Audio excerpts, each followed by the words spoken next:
आप सभी विद्यार्थियों का एक बार फिर से स्वागत करता हूं इस कक्षा में।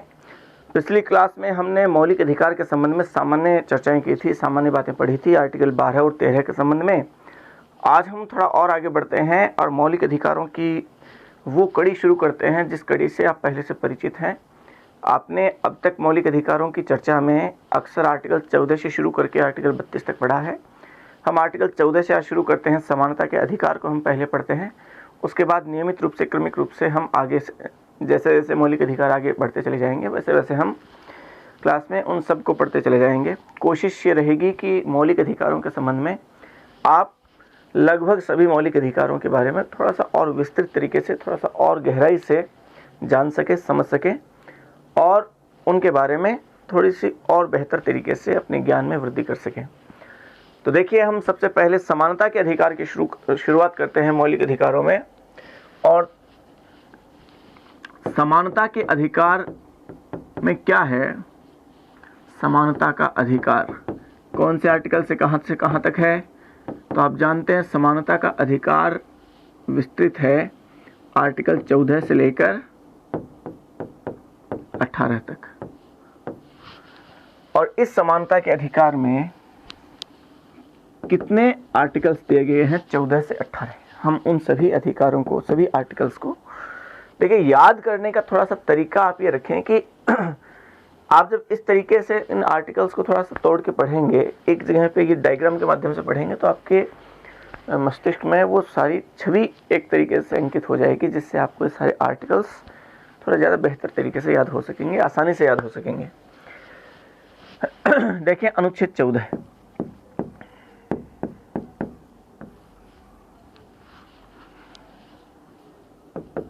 अनुच्छेद 15,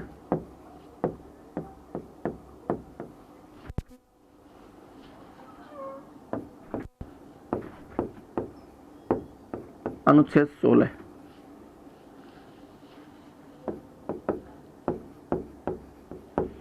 अनुच्छेद 17 और अंत में अनुच्छेद 18। ये 5 आर्टिकल्स हैं। इनमें क्या क्या दिया गया है वो समझिए आप। आर्टिकल 14 कहता है विधि के समक्ष समता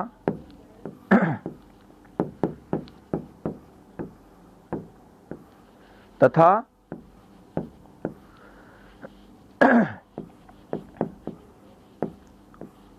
विधि का समान संरक्षण।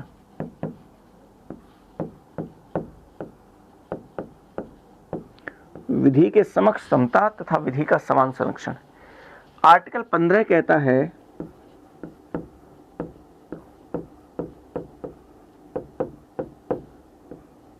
कुछ आधारों पर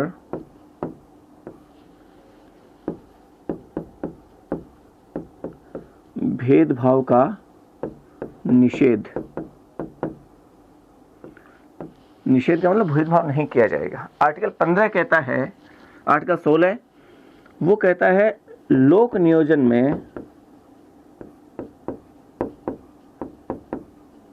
आप साथ साथ लिखते चले जाएं। लोक नियोजन में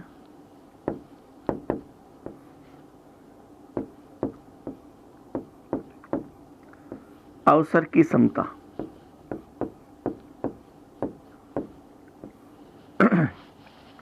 अनुच्छेद 17 कहता है अस्पृश्यता का अंत।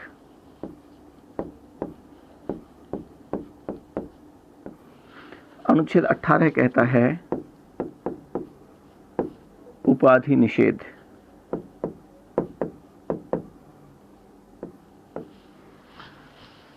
आप एक बार इनको लिख लीजिए। आर्टिकल 14 से लेकर 18 तक हेडिंग डाल लीजिए समानता का अधिकार। मौलिक अधिकार आपके हेडिंग पहले से डाली हुई है, पिछले 4 दिन से पढ़ ही रहे हैं। आज आप हेडिंग डालिए समानता का अधिकार, अनुच्छेद 14 से 18। पहले आप इस डायग्राम को उतारिए, उसके बाद हम धीरे धीरे आर्टिकल 14 से आगे बढ़ते हैं। पहले आप इसे वीडियो पॉज कीजिए और वीडियो पॉज करके इसे उतार लीजिए। मैं आगे बढ़ रहा हूँ, आप वीडियो को पॉज कर लीजिए। चलिए, अब देखें आर्टिकल 14 से शुरू करते हैं हम। और आर्टिकल 14 में क्या है वो समझिएगा आप।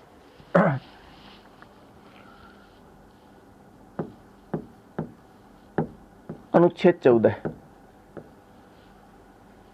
अनुच्छेद 14 कहता है कि राज्य किसी व्यक्ति को विधि के समक्ष समानता तथा विधि का समान संरक्षण से वंचित नहीं करेगा। तो राज्य वंचित नहीं करेगा किससे? दो चीजें, दो शब्दावलियों का यूज किया गया, विधि के समक्ष समता से और विधि के समान संरक्षण से। तो दो चीजें आर्टिकल 14 में वो दी गई है, और वो ये है कि राज्य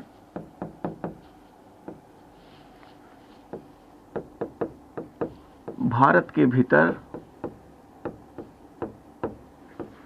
किसी व्यक्ति को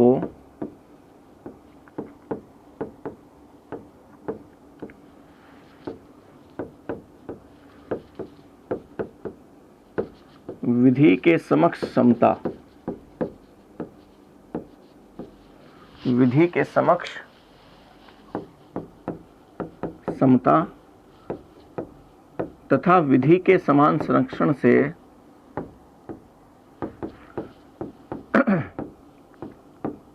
विधि के समान संरक्षण से वंचित नहीं करेगा।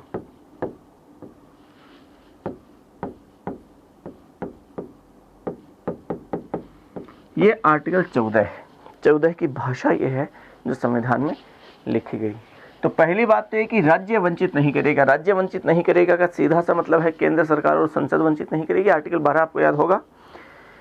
इसके अलावा राज्य सरकार और विधानमंडल वंचित नहीं करेगा। स्थानीय प्राधिकारी जिसमें पंचायतें, नगर पालिकाएं, जिला बोर्ड वगैरह आते हैं वो वंचित नहीं करेंगे, और अन्य प्राधिकारी में जितने भी सार्वजनिक उपक्रम और कंपनियां जिसमें सरकार की अंशतः या पूर्णतः भागीदारी है वो भी वंचित नहीं करेंगे। तो राज्य के दायरे में वो सब आ गए, वो राज्य वंचित नहीं करेगा।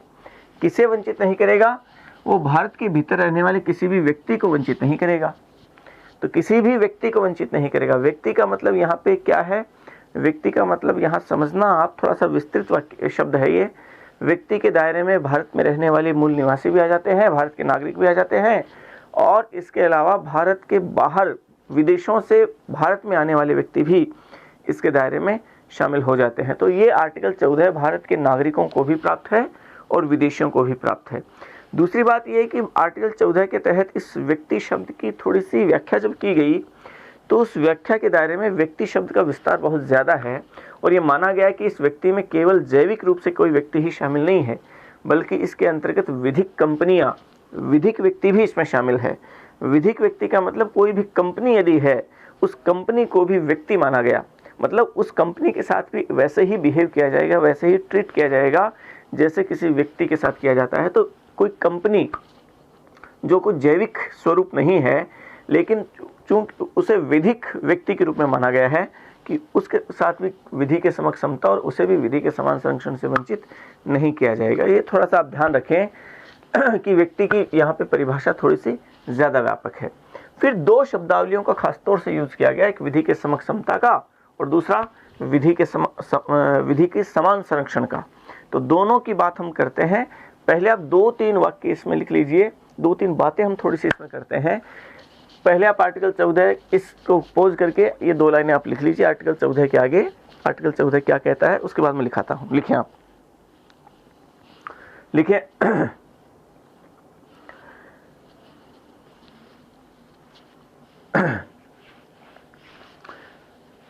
अनुच्छेद 14 में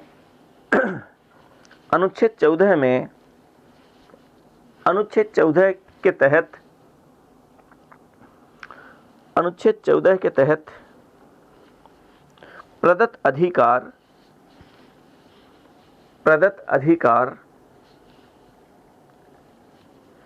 भारत के नागरिकों तथा विदेशियों दोनों को प्राप्त है। मतलब व्यक्ति शब्द लिखा गया ना, तो व्यक्ति है इसका मतलब सबको प्राप्त है। भारत के नागरिकों तथा विदेशियों सभी को प्राप्त है। भारत के नागरिकों तथा विदेशियों सभी को प्राप्त है। लिखें अगली पंक्ति में, लिखें अनुच्छेद 14 के तहत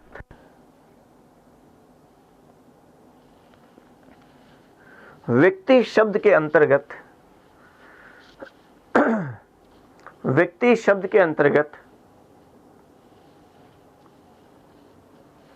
व्यक्ति शब्द के अंतर्गत विधिक कंपनियों को भी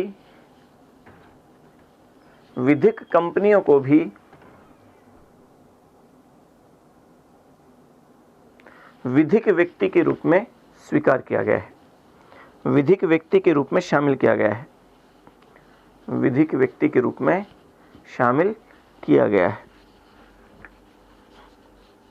विधिक व्यक्ति के रूप में शामिल किया गया है।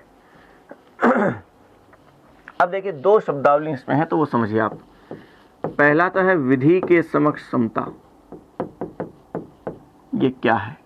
आपको ऐसा लगता होगा कि दोनों शब्दावलियों का अर्थ सेम ही होगा, क्योंकि दोनों एकदम मिलती हुई सी शब्दावली। हालांकि कोर्ट ने भी एक केस में कहा कि दोनों का सेम अर्थ है, लेकिन दोनों का सेम अर्थ नहीं है। बाद में इसको तो अब ऐसे किया गया, इसकी विस्तृत अलग से व्याख्या की गई।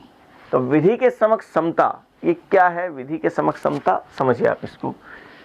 विधि के समक्ष समता हमने ये शब्दावली ली कहाँ से? पहले तो वो समझिए आप। ये हमने ब्रिटेन के संविधान से ली, ब्रिटिश संविधान से इसको हमने लिया इस शब्दावली को।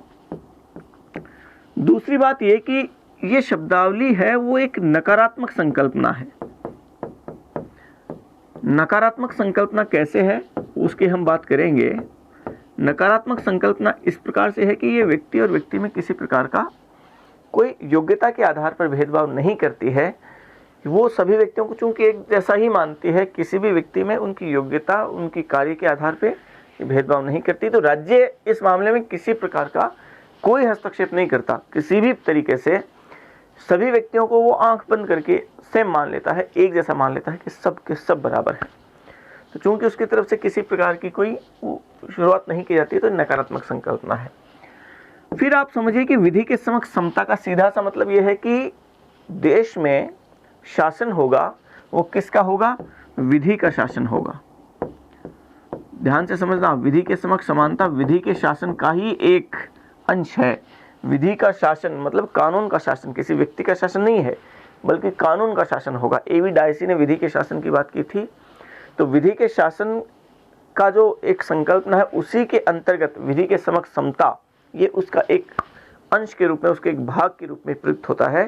तो समझिए कि विधि का शासन होगा मतलब कानून का शासन होगा, और कानून का शासन होगा इसका सीधा सा मतलब ये है कि सर्वोच्च स्थिति में कौन होगा?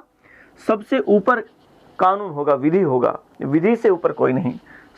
सबसे ऊपर विधि और विधि से ऊपर कोई नहीं, इससे ऊपर कोई नहीं होगा। सबसे ऊपर विधि है, विधि से ऊपर किसी को नहीं माना जाएगा। ठीक है, कानून का शासन है, कानून से ऊपर कोई नहीं है। और चूंकि कानून सबसे ऊपर है तो इसका मतलब यह है कि कानून के अधीन जितने भी लोग होंगे वो सारे के सारे किसके अधीन होंगे? कानून के अधीन होंगे, कानून के शासन के अंतर्गत होंगे। और कानून के अधीन भी जो है जितने लोग, वो सारे के सारे लोग वो भी कानून के अधीन क्या होंगे? विधि के सामने, विधि के अधीन सब समान होंगे, विधि के अधीन होंगे सब। और विधि के अधीन भी उनकी स्थिति एक जैसी होगी। विधि के अधीन भी ये नहीं है कि किसी एक व्यक्ति को विशेष स्थिति प्राप्त हो गई, किसी दूसरे व्यक्ति को उसके थोड़ी नीचे स्थिति प्राप्त हुई, ऐसा नहीं है। विधि के अधीन होंगे और विधि के अधीन भी उन सब की स्थिति एकदम एक बराबर है, समान है, एक जैसी है। तो विधि के अधीन वो सब के सब लोग क्या होंगे? समान होंगे। और विधि के अधीन सब के सब लोग समान होने का सीधा सा मतलब है किसी भी व्यक्ति के पास किसी भी प्रकार का कोई भी विशेषाधिकार वो नहीं होगा। तो विशेषाधिकारों का अंत किया जाता है, विशेषाधिकारों की समाप्ति की जाती है। जो मध्ययुगीन समाज में विशेषाधिकार खासतौर से समाज में व्याप्त थे, किसी वर्ग विशेष को, किसी जाति विशेष को, किसी व्यक्ति विशेष को विशेषाधिकार दिए जाते थे, वो आधुनिक काल में विभिन्न देशों के संविधानों में, और खासतौर से हम भारत के संविधान की बात करते हैं, आर्टिकल 14 विधि के समक्ष समानता के तहत, आर्टिकल 14 के तहत उन विशेषाधिकारों को बिल्कुल समाप्त कर देता है, एकदम से उनको, इनके अस्तित्व को समाप्त कर देता है। हालांकि हमारे संविधान में कुछ अपवाद ऐसे हैं जो आर्टिकल 14 के तहत इस विधि के समक्ष समता इसके अपवाद माने जाते हैं, और वास्तव में उनके अपवाद हैं, क्योंकि हमने भारत के संविधान में कुछ लोगों को विशेष अधिकार दिए हैं। हालांकि वो विशेष अधिकार वो थोड़ी सी उनके पद की डिमांड है कि उनको वो विशेष अधिकार दिए जाने थोड़ा सा ज़रूरी है, लेकिन वो कहीं ना कहीं आर्टिकल 14 के अपवाद तो हैं। और अगर हम उन अपवादों की बात करें कि विधि के समक्ष समता के अपवाद क्या हुआ, हम आगे बात करेंगे। आर्टिकल 361, 361 के, आर्टिकल 105, आर्टिकल 194, कई आर्टिकल्स हैं जो विधि के समक्ष समता के अपवाद कहे जा सकते हैं। लेकिन आप पहले इस बात को समझिए कि विधि के समक्ष समता वास्तव में होती क्या है। तो विधि के समक्ष समता का सीधा सा मतलब आप समझिए कि विधि के सामने सब के सब लोग क्या होंगे, वो बराबर होंगे, एक जैसे होंगे। कोई व्यक्ति विधि के ऊपर नहीं होगा, सब व्यक्ति विधि के अधीन होंगे, क्योंकि विधि का कानून का शासन है और विधि के अधीन में उन सब की स्थिति एक बराबर होगी, एक समान होगी। इसका मतलब किसी भी व्यक्ति के पास किसी प्रकार के कोई विशेष अधिकार नहीं होंगे। ये विधि के समक्ष समता है। अब आपको ऐसा लगता होगा कि फिर विधि के समान संरक्षण ये क्या होता होगा।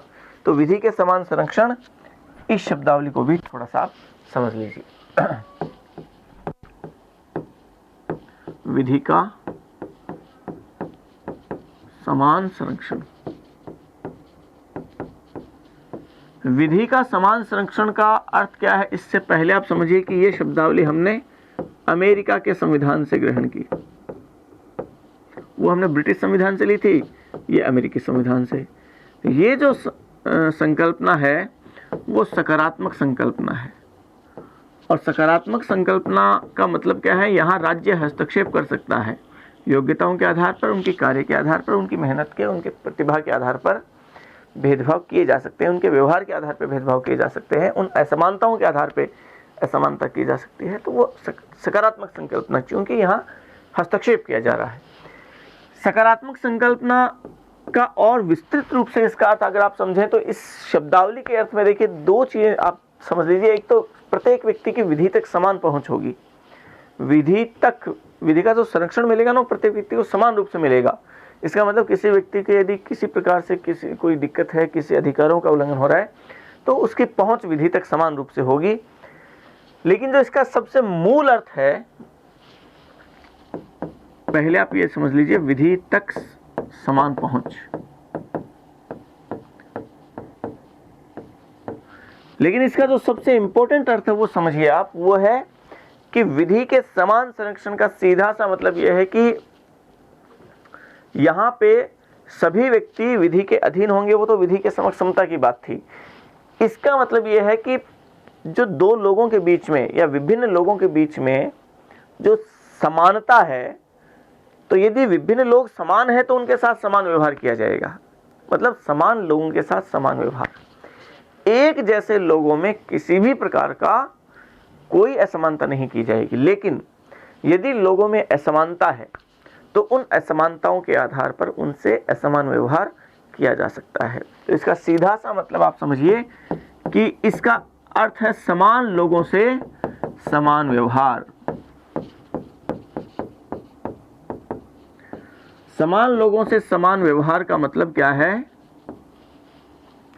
समान लोगों के साथ समान व्यवहार का मतलब क्या है? एक जैसे लोगों के साथ किसी प्रकार का कोई भेदभाव नहीं होगा। मैं मान लीजिए किसी एक जैसे पद पर यदि कोई दो व्यक्ति आसीन हैं, एक ही समय पे नियुक्त हुए, एक ही जैसी सेवा शर्तें उनके ऊपर लागू हैं, तो उन दोनों के वेतन, उनकी सेवा शर्तें सब की सब समान होंगी, एक जैसी होंगी।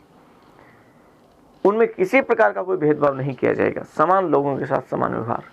लेकिन इसी का एक और व्यापक अर्थ होता है असमान लोगों के साथ असमान व्यवहार। यह बहुत महत्वपूर्ण बात है।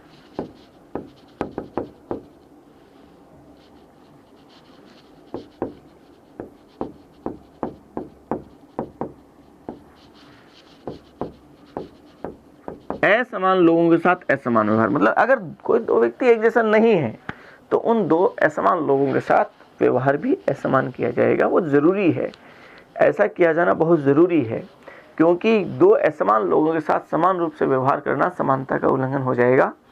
मान लीजिए किसी वैज्ञानिक का और किसी मजदूर का यदि हम वेतन और उनकी सेवा शर्तें एक जैसी कर दें तो ये किसी भी रूप में समानता के अर्थ को सार्थक नहीं करती। इसे हम समानता का अनुपालन नहीं कह सकते। जैसे मान लीजिए किसी दो अलग अलग पदों पर कोई व्यक्ति मान लीजिए आसीन है, कोई व्यक्ति बहुत उच्च पद पे आसीन है, कोई व्यक्ति बहुत निम्न पद पे आसीन है, तो उन दोनों दो असमान लोग हैं। वो और उन दो असमान लोगों की वेतन में, उनकी सेवा शर्तों में वो असमान व्यवहार किया जा सकता है, उसमें कोई दिक्कत नहीं है। और ऐसा किया जाना समानता का ही एक तरीके से एक रूप है, समानता का ही हम एक तरीके से अनुसरण कर रहे हैं। तो ये विधि के समान संरक्षण की बात है। ये विधि का समान संरक्षण कहता है कि समान लोगों के साथ समान व्यवहार किया जाएगा और असमान लोगों के साथ असमान व्यवहार किया जाएगा। तो आप थोड़ा सा लिखें, आप पहले हम यहाँ से शुरू करते हैं। आप एक लाइन छोड़ के लिखें, विधि के समक्ष समता, विधि के समक्ष समता। और इस विधि के समक्ष समता में लिखें, बहुत ज़्यादा लंबा चौड़ा लिखने की जरूरत नहीं है, सीधा से लिख लें, ब्रिटिश संविधान से ली गई शब्दावली, ब्रिटिश संविधान से ली गई शब्दावली, ब्रिटिश संविधान से ली गई शब्दावली, ब्रिटिश संविधान से ली गई शब्दावली। दूसरा लिखें, नकारात्मक संकल्पना, नकारात्मक संकल्पना, नकारात्मक संकल्पना।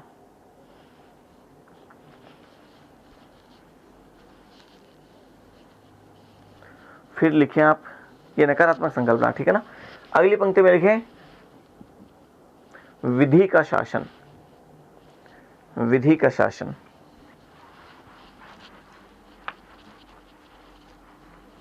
विधि का शासन। आगे लिखें, अगली पंक्ति में लिखें, सभी व्यक्ति विधि के अधीन होंगे। अगली पंक्ति में लिखना है, सभी व्यक्ति विधि के अधीन होंगे,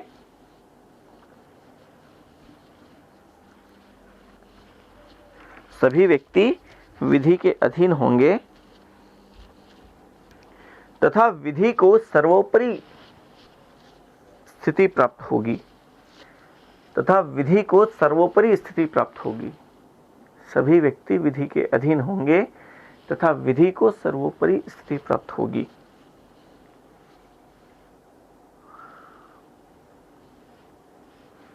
सर्वोपरि स्थिति प्राप्त होगी। फिर लिखें आगे,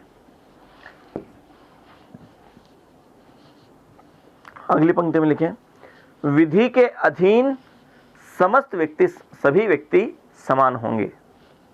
विधि के अधीन सभी व्यक्ति समान होंगे,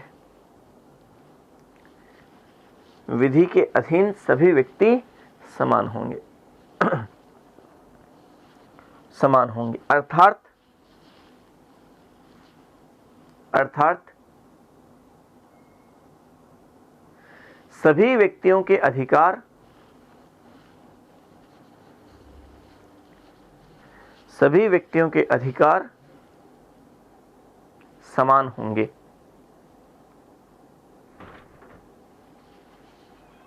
फिर लिखें अगली पंक्ति में, किसी भी व्यक्ति को विशेषाधिकार प्राप्त नहीं होगा,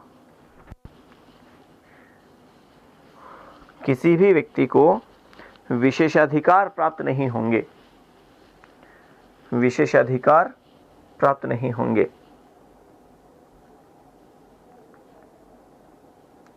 विशेषाधिकार प्राप्त नहीं होंगे। लिखें अगली पंक्ति में, अर्थात इसी में आगे लिखें, अर्थात अनुच्छेद 14 विशेषाधिकारों की समाप्ति करता है। अर्थात अनुच्छेद 14 विशेषाधिकारों की समाप्ति करता है या विशेषाधिकारों का अंत करता है, विशेषाधिकारों का अंत करता है। इसके अपवाद अगर यहीं पे लिखना चाहें तो विधि के समक्ष समता के अपवाद क्या हैं वो यहीं पे आप लिख सकते हैं, समझ लीजिए आप। विधि के समक्ष समता के अपवाद क्या है। विधि के समक्ष समता के अपवाद, एक तो अपवाद है आर्टिकल 361। 361 में तो राष्ट्रपति और राज्यपाल के विशेष अधिकार दिए गए हैं, वो आपने पढ़ा है पहले कि राष्ट्रपति और राज्यपाल के विशेष अधिकार होंगे और उनको, जैसे मान लीजिए आपने पढ़ा ना कि उनके वो किसी भी न्यायालय के प्रति वो जिम्मेदार नहीं होंगे, उत्तरदायी नहीं होंगे। किसी भी न्यायालय द्वारा उनके विरुद्ध गिरफ्तारी वारंट जारी नहीं किया जा सकता। किसी भी फौजदारी मामले को उनके विरुद्ध किसी भी न्यायालय में लाया ही नहीं जा सकता। और दीवानी मामले उनके विरुद्ध 2 माह पूर्व की सूचना के आधार पर ही लाए जा सकते हैं। वो विशेष अधिकार आपने पढ़े आर्टिकल 361 राष्ट्रपति के भी हैं और राज्यपाल के भी। एक बात। दूसरा आर्टिकल 361 के ये जो आर्टिकल है वो 44वें संविधान संशोधन द्वारा जोड़ा गया और मीडिया को कुछ विशेष अधिकार दिए गए। तो वो भी एक तरीके से इसके अपवाद है, क्योंकि ये तो विशेष अधिकारों की समाप्ति करता है, लेकिन इनको विशेष अधिकार थोड़े दिए गए। इसके अलावा आर्टिकल 105 और आर्टिकल 105 में सांसदों के विशेष अधिकार हैं, ये भी इसका अपवाद है। सांसदों को विशेष अधिकार दिए गए। इसी तरीके से विधायकों को भी विशेष अधिकार दिए गए और वो दिए गए आर्टिकल 194 में। तो वो भी इसके आर्टिकल 14 के तहत विधि के समक्ष समता का अपवाद है। और इसी तरीके से जो विदेशी राजनयिक हैं, विदेशी राजदूत हैं, उन विदेशी राजदूतों को, एम्बेसडर्स को, हाई कमिश्नर्स को विशेष अधिकार दिए जाते हैं। उनको विशेष एक तरीके से कुछ चीज़ें, उन्मुक्तियाँ दी जाती हैं। तो वो आर्टिकल 14 के तहत विधि के समक्ष समता का अपवाद है। तो लिख लीजिए आप, विधि के समक्ष समता के अपवाद, विधि के समक्ष समता के अपवाद, विधि के समक्ष समता के अपवाद। तो लिख लीजिए, इसमें पहला लिखें अनुच्छेद 361, अनुच्छेद 361 और डैश करके आगे लिख लीजिए राष्ट्रपति और राज्यपाल के विशेषाधिकार, राष्ट्रपति और राज्यपाल के विशेषाधिकार, राष्ट्रपति और राज्यपाल के विशेषाधिकार। फिर लिखे अनुच्छेद 361 के डैश करके आगे लिख लीजिए मीडिया के विशेषाधिकार, मीडिया, प्रेस, मीडिया के विशेषाधिकार, मीडिया के विशेषाधिकार। वहां कोष्टक में लिख लीजिए आगे 44वां संविधान संशोधन 1978 उसके द्वारा जोड़ा गया था। 44वां संविधान संशोधन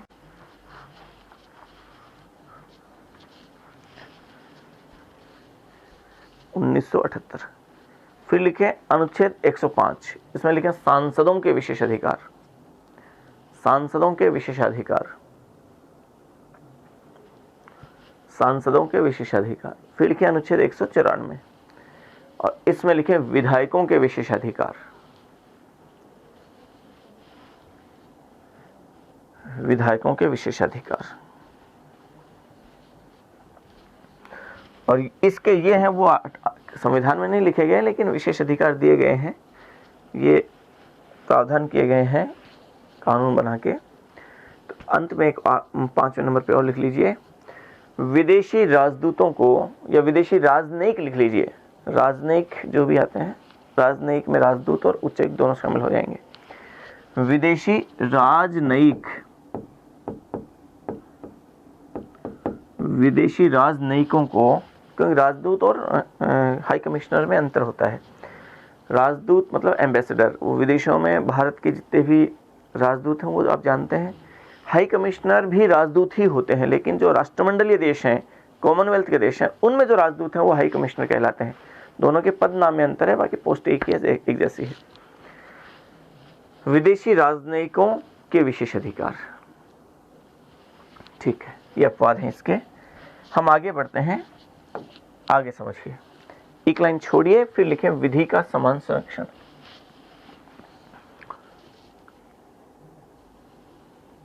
विधि का समान संरक्षण लिखें अमेरिकी संविधान से ली गई शब्दावली, अमेरिकी संविधान से ली गई शब्दावली, अमेरिकी संविधान से ली गई शब्दावली। फिर लिखें सकारात्मक संकल्पना, सकारात्मक संकल्पना, सकारात्मक संकल्पना। फिर लिखें विधि तक सभी की समान पहुंच, विधि तक सभी की समान पहुंच। विधि तक सभी की समान पहुंच। अब लिखिए इसमें, समान लोगों के साथ समान व्यवहार। समान लोगों के साथ समान व्यवहार।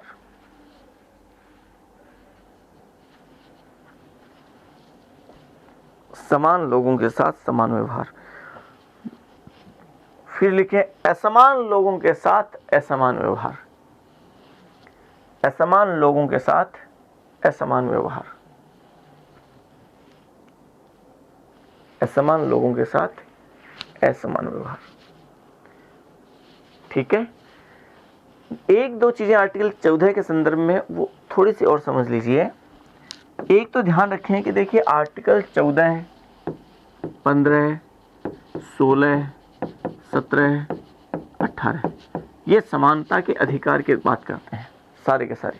ये आप जानते हैं, अभी हमने बात की और इनके बारे में और आगे चर्चा करेंगे भी। लेकिन देखिए जो आर्टिकल 14 है वो आर्टिकल 14 इन सभी आर्टिकल्स का मूल है। समानता का अधिकार मूल रूप से आर्टिकल 14 में है, वो इसका एकदम पूरा का पूरा मूल है।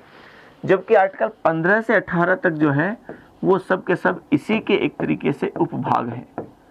आर्टिकल 14 के तहत जो समानता का अधिकार दिया गया, समानता की बात की गई, उसी के एक तरीके से उपभाग के रूप में आर्टिकल 15, 16, 17, 18 है। उपभाग के रूप में इस सेंस में कि यहाँ मूलतः समानता के अधिकार की बात की गई है जो सभी व्यक्तियों के लिए खुली तौर पे सब क्षेत्रों में लागू किया गया है। जबकि आर्टिकल 15, 16, 17 और 18 कुछ कुछ क्षेत्रों में, अलग अलग क्षेत्रों में, विभिन्न विभिन्न भागों में उस समानता को स्थापित किया गया है। जैसे आर्टिकल 15 में वो 5 आधार दिए गए, उनमें भेदभाव नहीं करेगा। फिर आर्टिकल 16 में नौकरियों के संबंध में समानता स्थापित की गई। आर्टिकल 17 में अस्पृश्यता को निषेधित किया गया। आर्टिकल 18 में उपाधियों को निषेधित किया गया। हालांकि इन सब के माध्यम से समानता को स्थापित करने की बात की गई है, ये बात अपनी जगह ठीक है, लेकिन इन सब में अलग अलग क्षेत्रों में समानता की बात की गई है। और आर्टिकल 14 सभी क्षेत्रों में समानता की बात करता है। वो व्यापक, आर्टिकल 14 ज्यादा व्यापक है। आर्टिकल 15, 16, 17, 18 वो उसी के उपभाग हैं, उसी के एक तरीके से पार्ट्स हैं अलग अलग क्षेत्रों के। तो चूंकि इसमें आर्टिकल 14 में समानता की व्यापकता है, समानता के अधिकार की व्यापकता है, और ये कहता है कि विधि के समक्ष सब लोग समान होंगे, विधि की सब लोगों तक समान पहुंच होगी, विधि का समान संरक्षण सभी लोगों को दिया जाएगा। तो चूंकि समानता को स्थापित किया गया, तो एक तरीके से आर्टिकल 14 प्राकृतिक न्याय की बात करता है, क्योंकि प्राकृतिक न्याय ये कहता है कि सभी व्यक्ति समान हैं, एक जैसे हैं। प्राकृतिक समानता सभी व्यक्तियों को एक जैसा मानती है कि प्रकृति ने सब व्यक्तियों के साथ समान व्यवहार, सभी व्यक्तियों के साथ समानता स्थापित की है प्रकृति ने। तो ये प्राकृतिक न्याय की स्थापना करने वाला आर्टिकल, ये पूछा था कई बार कि निम्नलिखित में से किस अनुच्छेद में प्राकृतिक न्याय का सिद्धांत वो देखा जा सकता है, या प्राकृतिक न्याय वो उसका अर्थ निहित है, वो आर्टिकल 14 में निहित है। और आर्टिकल 14 की इसी समानता के इस सिद्धांत की वजह से आर्टिकल 14 को संविधान के मूल ढांचे का अंग माना गया। फिर केशवानंद भारती के जिस केस में मूल ढांचे के सिद्धांत की संकल्पना की गई, बाद में जाके आर्टिकल 14 को वो संविधान के मूल ढांचे का अंग माना गया कि ये मूल ढांचे का अंग है। और मूल ढांचे का अंग है, इसका सीधा सा मतलब क्या है? इसका मतलब यह है कि इसमें आर्टिकल 14 में किसी भी प्रकार का संशोधन, संविधान संशोधन नहीं किया जा सकता। क्यों? क्योंकि संविधान के मूल ढांचे में तो संविधान संशोधन किया ही नहीं जा सकता। तो आर्टिकल 14 में संविधान संशोधन नहीं किया जा सकता है, ये ध्यान रखना है आपको। तो लिखें, आप एक लाइन छोड़ के लिखना है।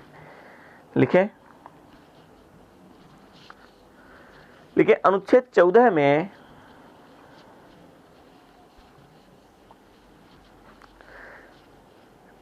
14 में समानता के अधिकार को, समानता का अधिकार व्यापक रूप से वर्णित है, व्यापक रूप से वर्णित है। जबकि अनुच्छेद 15, अनुच्छेद 16, अनुच्छेद 17 तथा अनुच्छेद 18 में, जबकि अनुच्छेद 15, अनुच्छेद 16, अनुच्छेद 17 तथा अनुच्छेद 18 में अलग अलग क्षेत्रों में समानता को स्थापित किया गया है। अलग अलग क्षेत्रों में समानता को स्थापित किया गया है। ठीक है, अलग अलग क्षेत्रों में समानता को स्थापित किया गया है।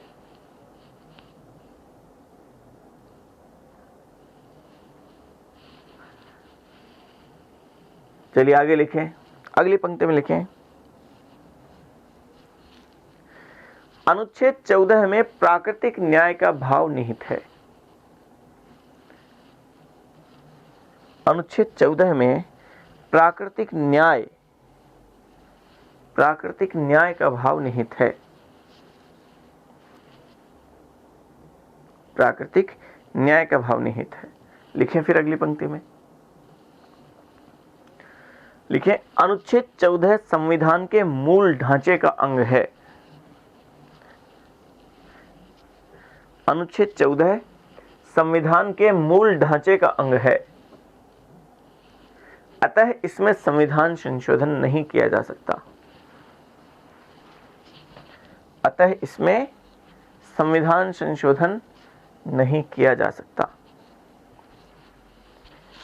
अतः इसमें संविधान संशोधन नहीं किया जा सकता। संविधान संशोधन नहीं किया जा सकता। ये आर्टिकल 14 है। आर्टिकल 14 में हमने पढ़ा कि किस तरीके से प्राकृतिक न्याय का सिद्धांत उसमें व्याप्त है, विधि के समक्ष समानता और विधि का समान संरक्षण वो उसमें दिया गया है।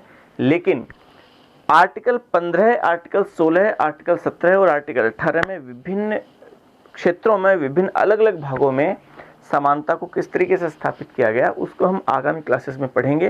देखिए, आर्टिकल 14 के तहत आज की इसकी क्लास थोड़ी सी अभी तक छोटी क्लास है, लेकिन आर्टिकल 15 को आज हम शुरू नहीं कर सकते क्योंकि आर्टिकल 15 थोड़ा सा और ज़्यादा बड़ी क्लास लगेगी उसमें, उसको 2 टुकड़ों में नहीं बांटा जा सकता। तो हम कल की क्लास में आर्टिकल 15 को, पूरे आर्टिकल 15 को वो समझेंगे, पढ़ेंगे। तो आर्टिकल 15 के लिए हम फिर कल मिलते हैं। आप लगातार तैयारी करते रहें, पढ़ते रहें। मौलिक अधिकारों को खास तौर से आप बहुत गहराई से समझते रहें, क्योंकि ये केवल एग्ज़ाम के दृष्टिकोण से ही नहीं, व्यक्ति के जीवन के दृष्टिकोण से भी बहुत महत्वपूर्ण है कि किसी भी जागरूक व्यक्ति के लिए बहुत ज़रूरी है कि वो अपने मौलिक अधिकारों के प्रति तो कम से कम जागरूक रहे। तो आर्टिकल 15 हम कल पढ़ते हैं, कल मिलते हैं फिर कक्षा में। तब तक के लिए अलविदा।